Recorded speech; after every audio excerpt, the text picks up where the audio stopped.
Hello friends, તો અત્યાર સુધીના લેક્ચરમાં આપણે જોયું કે વેગ અચળાંક છે અથવા તો પ્રક્રિયાનો જે વેગ છે એ પ્રક્રિયાના વેગ ઉપર સાંદ્રતાની કઈ રીતે અસર થાય અને સાંદ્રતાને લગતા અલગ અલગ પરિબળો જે પણ હતા એ બધાને આપણે અત્યાર સુધીના લેક્ચરમાં ડિસ્કસ કર્યા.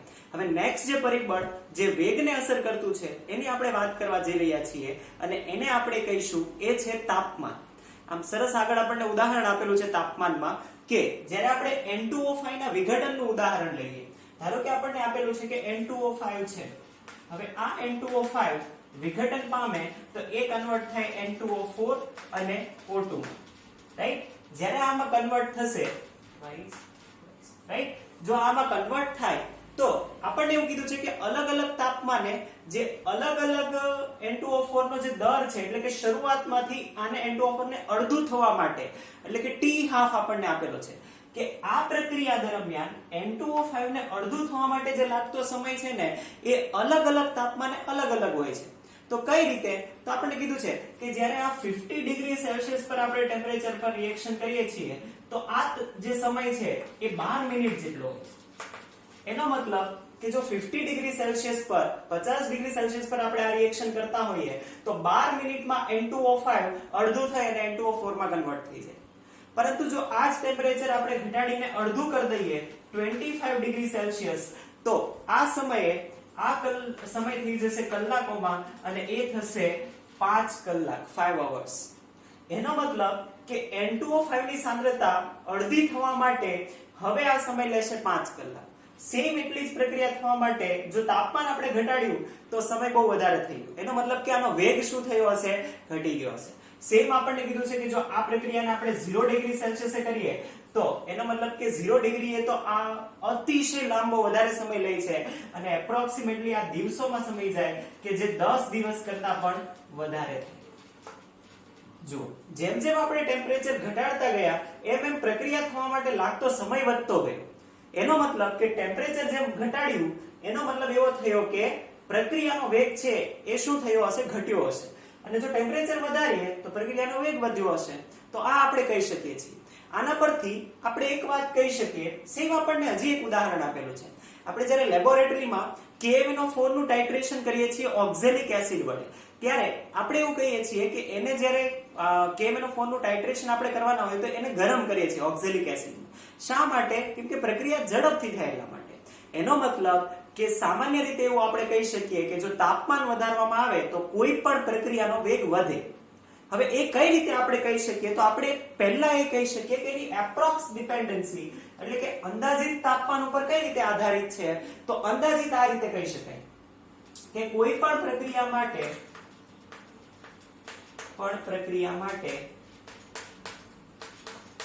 તાપમાનમાં 10 ડિગ્રી સેલ્સિયસ નો વધારો કરતા વેગ બમણો થાય છે. વેગ બમણો થાય છે. તો આ આપણે એપ્રોક્સ અંદાજિત આધાર કહી શકીએ કે તાપમાન પર અંદાજિત આ રીતે વેગનો આધાર હોવો જોઈએ. એનો મતલબ કે કોઈ પ્રક્રિયા માટે સપોઝ 10 ડિગ્રી સેલ્સિયસે આપણને વેગ આપેલો છે, એ છે વેગ 1, અને આપણને એવું પૂછે છે કે 40 ડિગ્રી સેલ્સિયસે આનો વેગ કેટલો થાય, તો આપણે કઈ રીતે ફાઇન્ડ કરી શકીએ? તો આ વેગ 1 છે, હવે એને આપણે કહી દઈએ R1, રેટ 1, રાઈટ? હવે 40 ડિગ્રી એટલે કેટલું વધ્યું છે? તો 40 થી આ થયું હશે +10 એટલે 20, +10 એટલે 30 અને +10 એટલે કે 40. એટલે કે પહેલી વાર જ્યારે આપણે 10 ડિગ્રી વધાર્યું હશે એટલે ટ્વાઇસ R1 થયું હશે. બીજી વાર જ્યારે આપણે 10 ડિગ્રી વધાર્યું હશે એટલે એનું બમણું એટલે 4R1 થયું હશે. અને ત્રીજી વાર જ્યારે આપણે 10 ડિગ્રી સેલ્સિયસ વધાર્યું હશે ત્યારે આ થયું હશે 8R1, રાઈટ? તો કહી શકીએ આપણે એનો મતલબ આ રીતે આપણે ફાઇન્ડ કરી શકીએ કે આ વેગ ઉપર આવી રીતે આધારિત છે. પરંતુ આ માત્ર કયો આધાર છે? અંદાજિત આધાર છે. અંદાજિત એટલે કે એપ્રોક્સ ડિપેન્ડન્સી છે કે તાપમાન સાથે જે વેગ છે એ આવી રીતે બદલાય છે. આની સાબિતી શું? તો આના માટે આપણે ગ્રાફ જોવાના છે.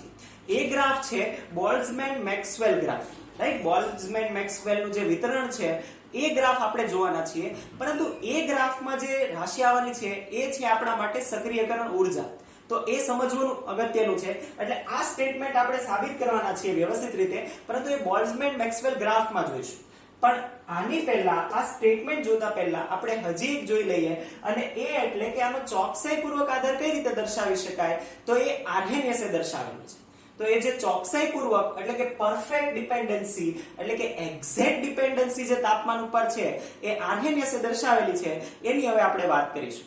તો આપણે પહેલી વાત કરી તાપમાન પર આધારમાં, એ હતું અંદાજિત અસર, અને એ આપણે જોયું. હવે બીજી આપણે વાત કરવા જઈ રહ્યા છીએ, એ શું છે? એ છે એક્ઝેક્ટ ડિપેન્ડન્સી એટલે કે ચોકસાઈપૂર્વક આધાર.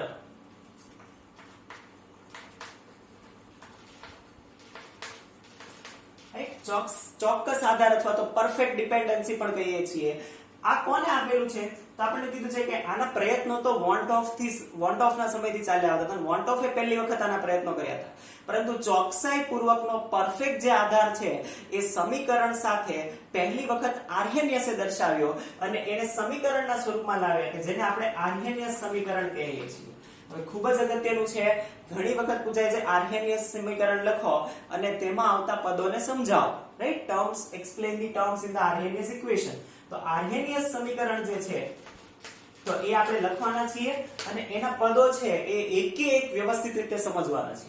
ચાલો, તો આપણે વાત કરીએ છીએ આર્હેનિયસ સમીકરણની. તો આર્હેનિયસ સમીકરણ આપણે ડાયરેક્ટ યાદ રાખીશું. એ આપણને આપી દીધું છે કે k is equal to a e raised to minus ea upon rt. k is equal to a e raised to minus ea upon rt. ઘણા બધા આવાના પદો તમને ધ્યાનમાં છે, રાઈટ? કેટલાક નવા છે, એને આપણે વ્યાખ્યાયિત કરીશું. તો સ્ટાર્ટ કરીએ છીએ. પહેલું જ આપણને જે આપેલું છે એ શું આપેલું છે? k. k એટલે અત્યાર સુધી આપણે ભણીને આવ્યા છીએ કે પહેલું જ આપણને કીધું છે કે k એ શું થશે કે વેગ અચળાંક. જે પણ આપણે વેગની રાશિઓમાં આપણે જોતા આવ્યા હતા, k એ વેગ અચળાંક છે, જે આપણે અત્યાર સુધી વાત કરતા હતા. આગળનો જે ટર્મ છે એ છે a. હવે આ a છે એને આપણે કહીશું આર્હેનિયસ અચળાંક. આર્હેનિયસ અચળાંક. હવે આ આર્હેનિયસ અચળાંકને તે આવૃત્તિ અવયવ અથવા તો પૂર્વ ઘાતાંકીય અવયવ પણ કહે છે. આ નામો પણ યાદ રાખવાના છે, કેમ કે ઘણી વખત ડાયરેક્ટ એવું પૂછે કોઈ પણ દાખલામાં કે આના માટે આર્હેનિયસ અચળાંક શોધો, અથવા તો એવું પણ પૂછે કે પૂર્વ ઘાતાંકીય અવયવનું મૂલ્ય શોધો, તો એ પણ શું શોધવાનું થશે? a, એટલે કે આર્હેનિયસ અચળાંક. તો આને આવૃત્તિ અવયવ પણ કહે છે, અથવા તો પૂર્વ ઘાતાંકીય અવયવ પણ કહે છે. પૂર્વ ઘાતાંકીય અવયવ. Pre exponential factor and frequency factor. તો આપણે આ એને કહીએ છીએ e, રાઈટ? એ જે બેઝ છે, આપણે નેચરલ લોગમાં યુઝ કરીએ એ બેઝ છે. ea પણ આપણા માટે નવું છે. એ છે સક્રિયકરણ ઉર્જા અથવા તો એક્ટિવેશન એનર્જી.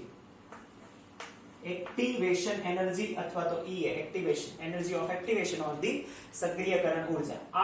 r તો તમને ધ્યાનમાં જ છે, સાર્વત્રિક વાયુ અચળાંક.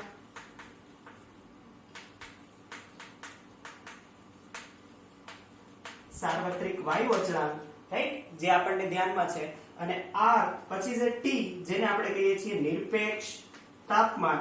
નિરપેક્ષ શબ્દ લખીએ એટલે કે આપણે જે કેલ્વિનમાં માપીએ છીએ એ નિરપેક્ષ તાપમાન in the Kelvin, right? જે સાર્વત્રિક વાયુ અચળાંક છે એ આપણને ખબર છે 8.314, right? જૂલ પર મોલ કેલ્વિન. અને સક્રિયકરણ ઉર્જા છે એ શેમાં આપણે માપીશું? તો એ આપણે માપીશું જૂલ પર મોલ. જનરલી જૂલ પર મોલ માપીએ છીએ, પણ આપણને ક્યારેક કિલો જૂલ પર મોલ પણ આપેલું હોય છે. ચાલો, તો આ આપણે સક્રિયકરણ ઉર્જાની અને આર્હેનિયસ અચળાંકની અને એની વાત કરી.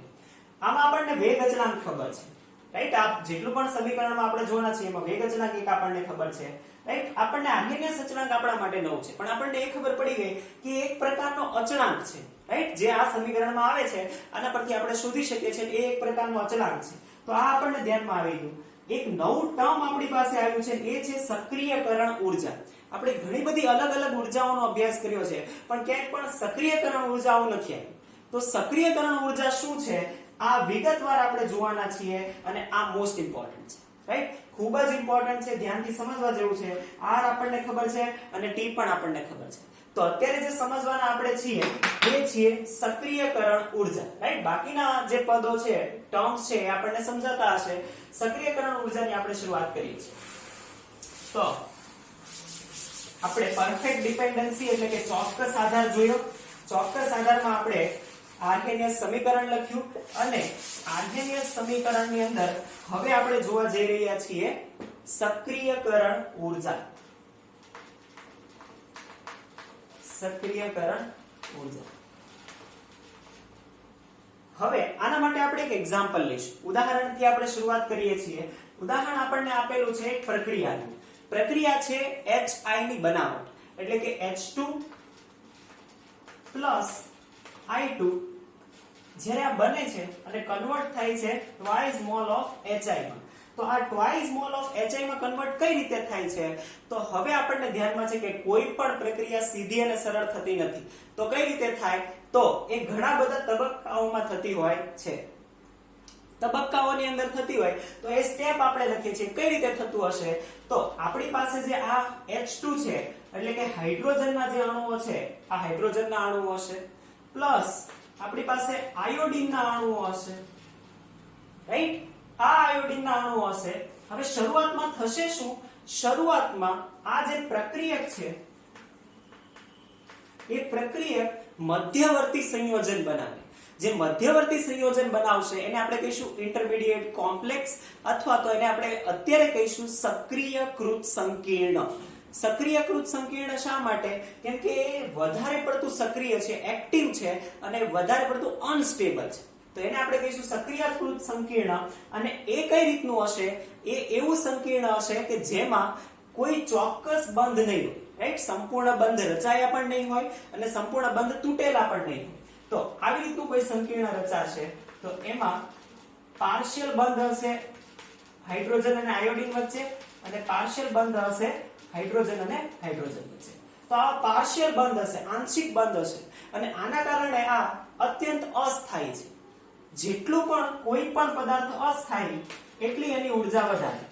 વારંવાર આપણે આ યાદ રાખીએ છીએ કે જ્યારે પણ કોઈ પણ પદાર્થ જેટલું અસ્થાયી એટલી એની ઉર્જા વધારે.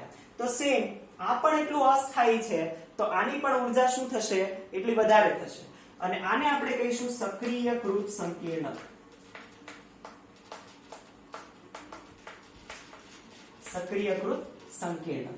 હવે થવું શું જોઈએ? આ જે સક્રિયકૃત સંકીર્ણ બન્યું છે, ઇન્ટરમીડિયેટ કોમ્પ્લેક્સ બન્યું છે, એ કોમ્પ્લેક્સ તૂટવું જોઈએ. શેમાં? પ્રોડક્ટ બનવું જોઈએ, નિપજ બનવું જોઈએ. અને આપણને ખબર છે કે નિપજ શું બનશે? કે હાઇડ્રોજન અને આયોડીન વચ્ચે બોન્ડ હશે અને હાઇડ્રોજન અને આયોડીન વચ્ચેના બોન્ડ તૂટી ગયા હશે અને ટ્વાઇસ મોલ ઓફ HI બની જવું જોઈએ, રાઈટ? જેને આપણે શું કહીએ છીએ? નિપજ કહીએ છીએ. તો કોઈ પણ પ્રક્રિયા આવી રીતે ઇન્ટરમીડિયેટ પ્રોડક્ટ થકી આવી રીતે થવી જોઈએ, જે આપણને ધ્યાનમાં છે. તો હવે આ આપણે કીધું કે આવું વચ્ચે અસ્થાયી સંકીર્ણ બને છે અને પછી એ નિપજમાં કન્વર્ટ થાય છે. તો જે હવે આના પરથી આપણે ઉર્જાનો ગ્રાફ બનાવીશું અને ઉર્જાના ગ્રાફ પરથી એમાં આપણે ક્યાં સક્રિયકરણ ઉર્જા છે એને જોઈશું, રાઈટ? તો આ ધ્યાનમાં આવી ગયું હશે કે સક્રિયકૃત સંકીર્ણ શું બને છે, નિપજ કઈ રીતે કન્વર્ટ થાય છે, રાઈટ? તો આ ધ્યાનમાં રાખીશું. હવે આપણે ઇમ્પોર્ટન્ટ ગ્રાફ તરફ વધીએ છીએ કે જે આપણે ઉર્જા કહીશું. ચાલો, તો ઉર્જા મેળવવાની છે તો ઉર્જાનો ગ્રાફ બનાવીશું. તો આ પ્રક્રિયા એક ધ્યાનમાં રાખીશું. તો ગ્રાફ તરફ વધીએ છીએ આગળ. ગ્રાફ આપણે બનાવવાના છીએ સ્થિતિજ ઉર્જા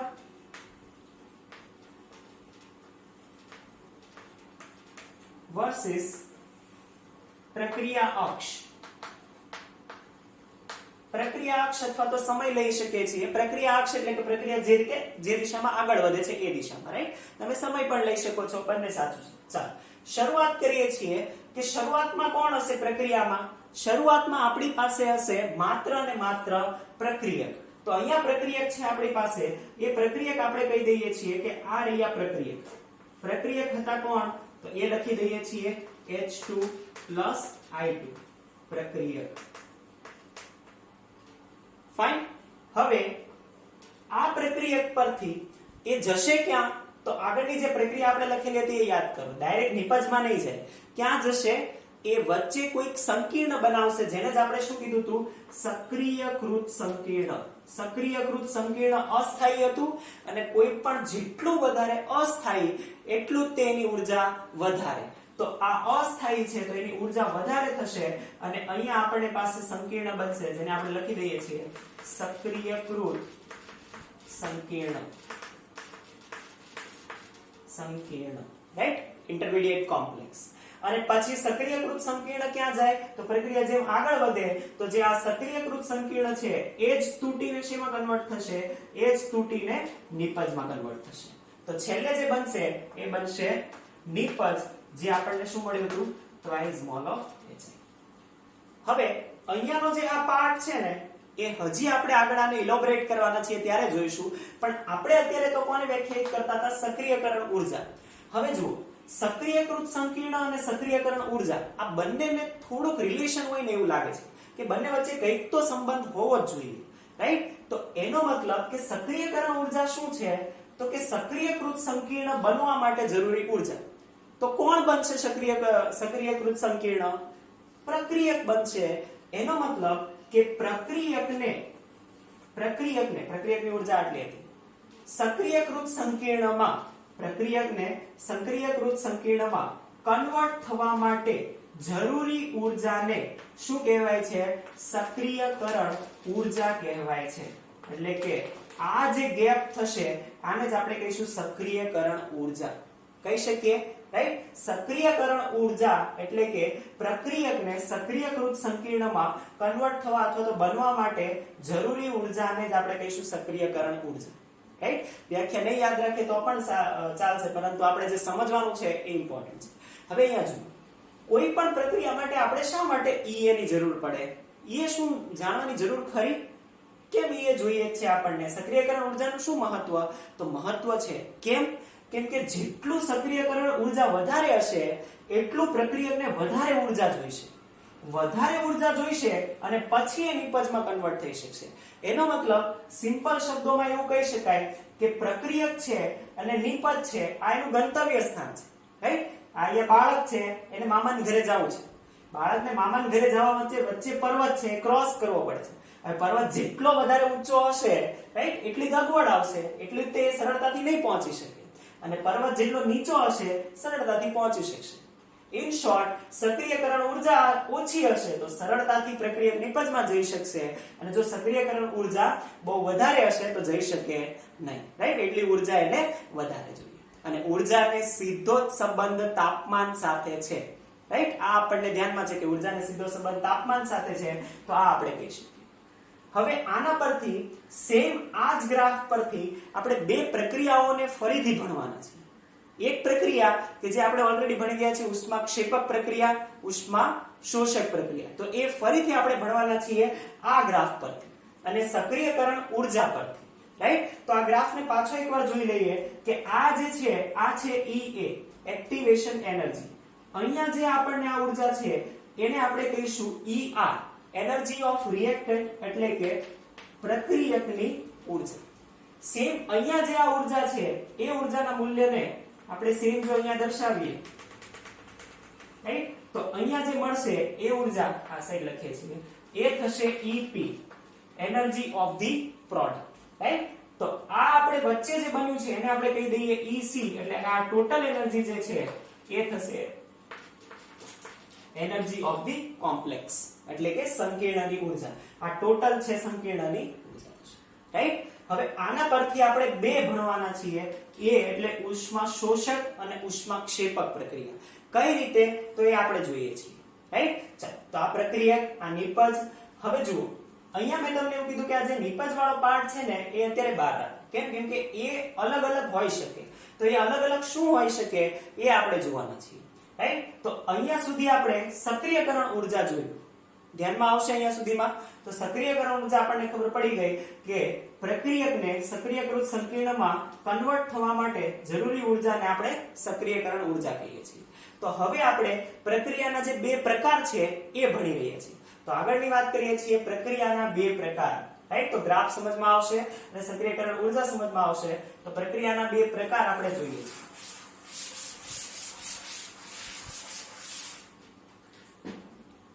ખૂબ જ અગત્યનું છે. આમ તો બોર્ડમાં છે કે નહીં આઈડિયા નથી, પણ આપણને જેડબલ નીટમાં પણ ઉપયોગી થાય એ રીતનો ટોપિક છે, અને એ છે પ્રક્રિયાના પ્રકાર. તો પ્રક્રિયાના પ્રકાર આપણને ધ્યાનમાં જ છે, તો એ આપણે ગ્રાફથી સમજવાના છીએ. તો હું ખાલી ગ્રાફ ડ્રો કરીશ, તમારે લખાણ લખવું હોય તો જાતે લખી શકો છો. ચાલો, તો સ્થિતિજ ઉર્જા વર્સિસ કોનો ગ્રાફ દોરીશું? પ્રક્રિયા અક્ષ એટલે કે સમય. તો સ્થિતિજ ઉર્જા વર્સિસ પ્રક્રિયા અક્ષ. સ્ટાર્ટ કરીએ છીએ. અહીંયા આપણે કહીએ છીએ એ છે ઉષ્મા ક્ષેપક પ્રક્રિયા, અને અહીંયા કહીએ છીએ ઉષ્મા શોષક પ્રક્રિયા. રાઈટ? ઉષ્માક્ષેપક એટલે શું, શોષક એટલે શું, એ તમને ધ્યાનમાં જ છે. આપણે થોડુંક એને ઇલોબરેટ કરવા જઈ રહ્યા છીએ. ચાલો, હવે આપણે કહીએ છીએ કે શરૂઆતમાં ધારો કે આપણે કોઈ પ્રક્રિયા વિચારી લઈએ કે પ્રક્રિયા આવી છે a plus b it gives ab, right? અને વચ્ચે શું બને છે? તો કે વચ્ચે કોમ્પ્લેક્સ બને છે a dot dot dot b. વચ્ચે કોમ્પ્લેક્સ બને છે a dot dot dot b એટલે કે પાર્શિયલ બોન્ડ b, અને છેલ્લે કન્વર્ટ થાય છે ab પ્રોડક્ટમાં એટલે કે નિપજમાં. ચાલો, શરૂઆત કરીએ છીએ. શરૂઆતમાં આપણી પાસે શું હશે? માત્ર પ્રક્રિયક એટલે કે a plus b હશે, રાઈટ? આ જે પ્રક્રિયક છે એ પ્રક્રિયકની ઉર્જા વધશે અને એ શેમાં કન્વર્ટ થશે? એ કન્વર્ટ થશે સંકીર્ણમાં, રાઈટ? અને સંકીર્ણ, હવે વિચારો પ્રક્રિયા કઈ છે? ઉષ્માક્ષેપક પ્રક્રિયા છે. વિચાર, ઉષ્માક્ષેપક પ્રક્રિયામાં શું થાય? ઉર્જા દૂર થાય અથવા તો મુક્ત થાય. હવે આપણી પાસે પ્રક્રિયક હતો, એની ઉર્જા આટલી છે, રાઈટ? હવે જે નિપજ બનશે, આપણે તો એવું કીધું કે ઉર્જા તો મુક્ત થઈ ગઈ, તો ઉર્જા મુક્ત થઈ હોય તો નિપજની ઉર્જા શું થવી જોઈએ? ઘટવી જોઈએ.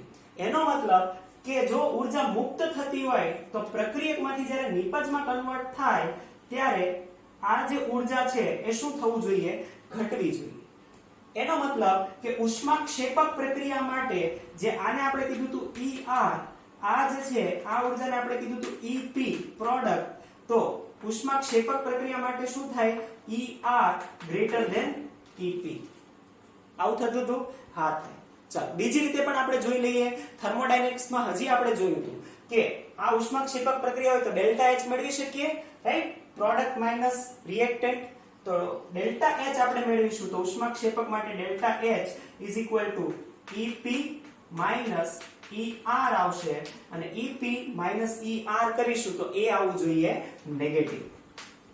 આવે નેગેટિવ? હા, જુઓ EP નાનું છે, ER મોટું છે, નાનામાંથી મોટું બાદ કરીશું તો નેગેટિવ આવશે. અને યાદ કરો, ઉષ્માક્ષેપક પ્રક્રિયા હોય તો એના માટે ડેલ્ટા H નેગેટિવ આવે. હતું આવું, રાઈટ? તો એને આપણે ગ્રાફની મદદથી પણ સમજી શકીએ છીએ. તો આ ગ્રાફ આપણે વાત કરી જે કોના માટે છે? જે આપણે વાત કરી ઉષ્માક્ષેપક પ્રક્રિયા માટે. તો આ થઈ સ્થિતિજ ઉર્જા વર્સિસ પ્રક્રિયા અક્ષનો ગ્રાફ ઉષ્માક્ષેપક માટે. સેમ ઉષ્મા શોષક માટે તમે બનાવી શકો? હા, થોડુંક વિચારીને આઈડિયા લગાવશો તો તમે જાતે બનાવી શકો. કે વિડિયોને પાઉઝ કરો અને ટ્રાય કરો ઉષ્મા શોષક પ્રક્રિયાને કઈ રીતે આવી રીતનો ગ્રાફ બનશે, રાઈટ? પાઉઝ કરો અને ટ્રાય કરો, પછી આપણે બનાવીએ છીએ. ઓકે, ટ્રાય કર્યું? ચાલો, તો આપણે બનાવીએ હવે. ઓકે, તો પહેલા આપણે શરૂઆત કરીએ છીએ કે પહેલા તમે આવી રીતે લખ્યું હશે કે અહીંયા કોણ છે? પ્રક્રિયક. પ્રક્રિયક છે, રાઈટ? પછી તમે એવું કીધું હશે કે આ કન્વર્ટ થશે શેમાં? કોમ્પ્લેક્સમાં, એટલે કે અહીંયા થશે કોમ્પ્લેક્સ. આ છે પ્રક્રિયક. હવે આ શેમાં કન્વર્ટ થવું જોઈએ? હવે ઉષ્મા શોષક પ્રક્રિયા છે. ઉષ્મા શોષક પ્રક્રિયા, પ્રક્રિયક હતું, ઉષ્મા શોષક પ્રક્રિયા થઈ એટલે એને ઉર્જાનું શોષણ કર્યું હશે. ઉર્જાનું શોષણ થાય તો ઉર્જા વધે, એટલે કે પ્રક્રિયક કરતા જે નિપજ છે એની ઉર્જા કેવી હશે? વધારે હશે. પ્રક્રિયક કરતા નિપજની ઉર્જા વધારે હશે, અને એને જો આપણે દર્શાવીશું તો અહીંયા આપણને મળશે EP, અહીંયા મળશે ER, રાઈટ? તો ઉષ્મા શોષક પ્રક્રિયા માટે શું કહી શકીએ કે ઉષ્મા શોષક પ્રક્રિયા માટે આના કરતા ઉલટું EP એટલે કે પ્રોડક્ટની ઉર્જા is greater than ER. Same ઉષ્મા શોષક માટે ડેલ્ટા H મેળવી શકો?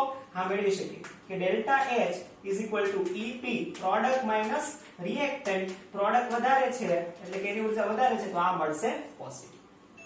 ધ્યાનમાં આવશે, રાઈટ? તો આ આપણે વાત કરી છે ને, આ આપણે વાત કરી ઉષ્મા શોષક અને ઉષ્મા ક્ષેપક પ્રક્રિયા. સોરી,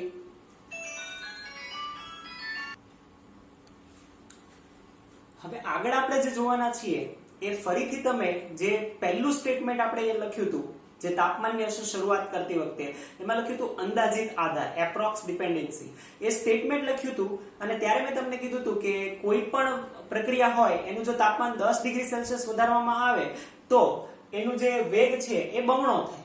તો આમાં આપણે બોલ્ટ્ઝમેન મેક્સવેલ ગ્રાફ જોવાના છે આવું મેં તમને ત્યારે કીધું હતું અને તેની અંદર આપણે જે આર્હેનિયસ સમીકરણની જે સક્રિયકરણ ઉર્જા છે એ ફરીથી જોવાના છે એવું કીધું હતું. તો એનો મતલબ હવે તમને સક્રિયકરણ ઉર્જા શું છે એ ધ્યાનમાં આવી ગયું છે. તો આપણે એ સ્ટેટમેન્ટને ફરીથી સમજવાનો પ્રયત્ન કરીએ અને એનું જે પ્રૂફ છે એ બોલ્ટ્ઝમેન મેક્સવેલના ગ્રાફ વડે આપી શકાય. તો એ ગ્રાફ શું છે એ પણ આપણે જોવાનો પ્રયત્ન કરીએ. આ સેમ એ ગ્રાફ છે. આ બંને જે વૈજ્ઞાનિકો છે એના નામ તમે સાંભળેલા હશે. ક્યાં? જ્યારે આપણે વાયુનો ગતિમય સિદ્ધાંત કાઇનેટિક થિયરી ઓફ ગેસીસ ભણતા હતા ત્યારે ચેપ્ટર નંબર 5 માં સેમ વૈજ્ઞાનિકોના નામ તમે જોયા હતા અને સેમ ગ્રાફ તમે બનાવેલો હતો. બસ એ જ ગ્રાફ આપણે ફરીથી બનાવવાના છીએ. તો એ ગ્રાફ જો તમને યાદ હોય તો ગ્રાફ હતો અણુઓના અંશ વર્સિસ ગતિજ ઉર્જાનો. તો આપણે એ ગ્રાફ ફરીથી બનાવવાના છીએ અને એની મદદથી સમજવાના છીએ કે 10 ડિગ્રી સેલ્સિયસ કોઈ પણનું જો તાપમાન વધારવામાં આવે તો ફરક શું પડે છે કે જેના લીધે બમણો થઈ જાય છે વેગ. ચાલો તો સ્ટાર્ટ કરીએ છીએ બોલ્ટ્ઝમેન મેક્સવેલ ગ્રાફ. તો Boltzmann Maxwell graph right. Boltzmann Maxwell graph. Boltzmann અને મેક્સવેલે કોનો ગ્રાફ બનાવ્યો? તો પહેલા તો આપણે એ કહી દઈએ કે ગ્રાફ શેનો હતો અને પ્રક્રિયા દરમિયાન એ શેનું ઓબ્ઝર્વેશન કરતા હતા. તો કોઈ પણ પ્રક્રિયા દરમિયાન આપણે જે વાયુના ગતિમય સિદ્ધાંતમાં જોયા કે જે અલગ અલગ અણુઓ છે એ પ્રત્યેક અણુઓની જે ગતિજ ઉર્જા છે એ અલગ અલગ હોય છે અને એ ગતિજ ઉર્જાનો જો ગ્રાફ બનાવીએ તો એ કઈ રીતે બનાવ્યો એમણે? તો એમણે એવું કીધું કે ધારો કે E ઉર્જા ધરાવતા અણુઓની સંખ્યા એટલે કે ધારો કે કોઈ E એ વેલ્યુ છે જેમ કે 1.2 kilo joule or the 12 kilo joule આવી રીતે E ઉર્જા એટલે કે આટલી ઉર્જા ધરાવતા અણુઓની જે સંખ્યા છે E ઉર્જા ધરાવતા અણુઓની સંખ્યા ધરાવતા અણુઓની સંખ્યા એ સપોઝ હતી Ne. પછી એવું કીધું કે જે ટોટલ અણુઓ છે કુલ અણુઓ એ છે ET ENT right n total. હવે આના પરથી આપણે અંશ શોધવો છે. કોઈ પણનો અંશ શોધવો હોય કે આટલા ટોટલ અણુઓ હતા અને એમાંથી E વાળા આટલા હતા તો કઈ રીતે શોધી શકાય? Ne/NT. તો અણુઓનો જે અંશ થશે E ઉર્જા ધરાવતા અણુઓનો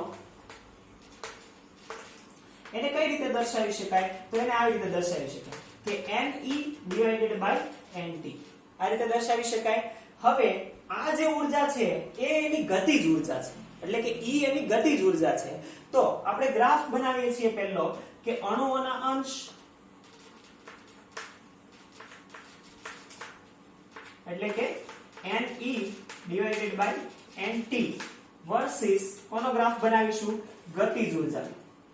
Ne/NT વર્સિસ ગતિજ ઉર્જા કાઇનેટિક એનર્જીનો ગ્રાફ બનાવીએ છીએ. Ke kinetic energy. ચાલો તો ગતિજ ઉર્જાનો જે ગ્રાફ બનાવીએ છીએ તો એમાં એકદમ જ જે ઓછી ઉર્જા છે અહીંયા ઉર્જાનું મૂલ્ય હશે 0 અને આ તરફ જતા જશું એમ ઉર્જા શું થતી જશે? વધતી જશે. તો વિચાર કે આપણને ગ્રાફ કેવો મળવો જોઈએ? તો ગ્રાફ આવો મળવો જોઈએ કે શરૂઆતમાં જે એકદમ જ ઓછી ઉર્જા ધરાવતા અણુઓ હશે એનો અંશ છે એટલે કે એવા અણુઓની સંખ્યા કેવી હોવી જોઈએ? એ મર્યાદિત હશે એટલે કે ઓછી હશે અને જેમ જેમ ઉર્જા વધતી જશે એમ એમ આ ગ્રાફ આવી રીતે જોવો જોઈએ રાઈટ. અને થશે શું કે આપણને જેમ જેમ આમ આગળ વધશું ને એમ જો અણુનો અંશ પણ વધે છે. દેખાય છે અણુનો અંશ વધશે અને થશે શું કે કોઈ એક પોઈન્ટ પર આપણને પીક મળશે. આ જે પીક છે એટલે કે જે ટોચ છે એ ટોચ શું દર્શાવે છે? ટોચ એવું દર્શાવે છે કે અહીંયા અણુઓનો અંશ મેક્સિમમ છે એટલે કે આ જે ઉર્જાની વેલ્યુ હશે અહીંયા સપોઝ કોઈ ઉર્જા છે E આ જે ઉર્જા છે એવા અણુઓ મેક્સિમમ હશે રાઈટ કેમ કે એનો અણુઓનો અંશ મેક્સિમમ છે. તો એનો મતલબ આવા અણુઓની સંખ્યા મેક્સિમમ હશે અને પછી પાછો ગ્રાફ શું થતો જશે? પછી પાછો ગ્રાફ ઘટતો જશે. તો એનો મતલબ આવો કોઈ ગ્રાફ આપણને મળવો જોઈએ. તો આ ગ્રાફ આપણને મળશે અને ત્યારે આપણે એવું કહી શકીએ કે આ ગ્રાફમાં આ છે એ મહત્તમ સંભાવ્ય ગતિજ ઉર્જા છે મહત્તમ સંભાવ્ય અણુઓનો અંશ એમ કહી શકાય કે અહીંયા મેક્સિમમ છે અણુ, આવી ઉર્જા ધરાવતા અણુઓની સંખ્યા મેક્સિમમ. હવે હજી એક આપણે કહીએ છીએ, આપણે તો શું ભણી ગયા, આપણે ભણી ગયા કે કોઈ પણ અણુ હોય, ભલે ગમે તેટલા અણુઓ હોય, પણ એ નિપજમાં ક્યારે કન્વર્ટ થાય, જ્યારે એની ઉર્જા કોને ક્રોસ કરી જાય, જ્યારે એની ઉર્જા, પ્રક્રિયકની ઉર્જા સક્રિયકરણ ઉર્જા કરતા વધી જાય તો એ ટોચ કૂદી જાય, પર્વત જે વચ્ચેનો હતો એ કૂદી જાય, ક્યાં જતું રહે, નિપજમાં. એનો મતલબ કે જે પણ અણુઓની ઉર્જા સક્રિયકરણ ઉર્જા કરતા વધારે હશે એ કેમાં કન્વર્ટ થઈ જશે, એ કન્વર્ટ થઈ જશે નિપજમાં. તો ધારો કે સક્રિયકરણ ઉર્જા આપણે કહી દઈએ છીએ કે એ ક્યાં હશે, અહીંયા. ધારો કે અહીંયા જે આ જે વેલ્યુ છે ને એ છે સક્રિયકરણ ઉર્જાની વેલ્યુ, એટલે કે EA. સક્રિયકરણ ઉર્જા આ રીતની છે, આટલી છે. હવે જ્યારે આપણે શું જોતા હતા કે આપણું સ્ટેટમેન્ટ એવું હતું કે કોઈ પણ પ્રક્રિયાની જ્યારે તાપમાનમાં કેટલો વધારો કરવામાં આવે, 10 ડિગ્રીનો, તો આ ધારો કે આપણે T ટેમ્પરેચરે મેઝર કર્યું તો તાપમાન હતું T, તો સેમ આપણે આ જ ગ્રાફ તાપમાન બરાબર T+10 એટલે કે તાપમાન T+10 માટે મેઝર કરીએ તો સેમ આવો ગ્રાફ, આનો આ જ ગ્રાફ આપણે આમાં ડ્રો કરીશું કે T+10 માટે ડ્રો કર્યો તો કેવી રીતનો આવ્યો, એ પણ આવો જ આવ્યો. પણ એમાં થયું એવું કે એમાં જે અણુઓનો જે, હવે આપણને ખબર છે કે જો તાપમાન વધારવામાં આવે તો ગતિજ ઉર્જા શું થાય, વધે, અને જો ગતિજ ઉર્જા વધે તો મહત્તમ સંભાવ્ય જે ગતિજ ઉર્જા છે એ પણ વેલ્યુ શું થાય, વધશે. એનો મતલબ કે જે આ E અહીંયા હતું એ સરકીને આમ જશે, આ તરફ વધે છે ને, તો એનો મતલબ કે જ્યારે T+10 કર્યું તો આનો આ ગ્રાફ ઢળતો મળ્યો. એનો મતલબ કે એની જે શૃંગ છે એ આ રીતની મળી, શૃંગ છે એ આવી રીતે આપણને, રાઈટ. આ પહેલો ગ્રાફ હતો, જે આગળનો છે આ ફર્સ્ટ ગ્રાફ હતો, આપણને આવી રીતનો મળ્યો હતો. અને જે આ સેકન્ડ ગ્રાફ છે એ સેકન્ડ ગ્રાફ આપણને આવી રીતે મળ્યો, ઢળતો, સેમ એના જેવો પણ એનાથી ઢળતો, આવો ગ્રાફ આપણને મળે છે. હવે થયું શું જો વિચાર, આ જે હતો એ પહેલાનો ગ્રાફ હતો આગળનો, રાઈટ, અને પછી એ ગ્રાફ ઢળતો થયો, એટલે કે જે આ E ડેશ મળ્યું, અહીંયાની જે વેલ્યુ મળી છે, રાઈટ, એ અણુઓનો જે મહત્તમ સંભાવ્ય અણુઓ છે, આમ ફેલાયો ગ્રાફ એટલે અણુઓની સંખ્યા તો ઘટશે, પરંતુ મહત્તમ સંભાવ્ય જે ગતિજ ઉર્જા છે એની વેલ્યુ E ડેશ આ વધી ગઈ, રાઈટ, એટલે કે E ડેશ છે એ ગ્રેટર ધેન E આવી ગયું. હવે બીજું જુઓ, આપણને કામ કોનું છે, આપણને કામ એ છે કે કેટલા અણુઓ જે સક્રિયકરણ ઉર્જા વટાવીને નિપજમાં કન્વર્ટ થાય છે. કેમ કે આ જે સાઈડના અણુઓ છે ને, અહીંયાના અણુઓ, આ કોઈ અણુઓ નિપજમાં કન્વર્ટ નહીં થાય. શા માટે? કેમ કે એમની ઉર્જા સક્રિયકરણ ઉર્જા કરતા ઓછી છે. આ કોઈ આગળના અણુઓ નિપજમાં કન્વર્ટ નથી થવાના. નિપજમાં કન્વર્ટ થવા વાળા અણુઓની સંખ્યા એ બધી આ છે. નિપજમાં કન્વર્ટ થશે એ અહીંયાના પછીના, આની પછીના. કેમ? કેમ કે આની ઉર્જા સક્રિયકરણ ઉર્જા કરતા વધારે છે, ને આપણે જોઈ ગયા કે સક્રિયકરણ ઉર્જા જોઈએ ત્યારે પ્રક્રિયા શેમાં કન્વર્ટ થઈ શકે, નિપજમાં કન્વર્ટ થઈ શકે. હવે વિચારો તો ફરક શું પડે છે, તો પહેલાનો ગ્રાફ હતો ને એ આવી રીતનો હતો, બીજો જે ગ્રાફ આવ્યો એની જે છે એ સ્લોપ આવી રીતનો આવ્યો. એનો મતલબ જુઓ કે અણુઓની જે સંખ્યા છે ને કંઈક અહીંયા આ રીતની વધે છે.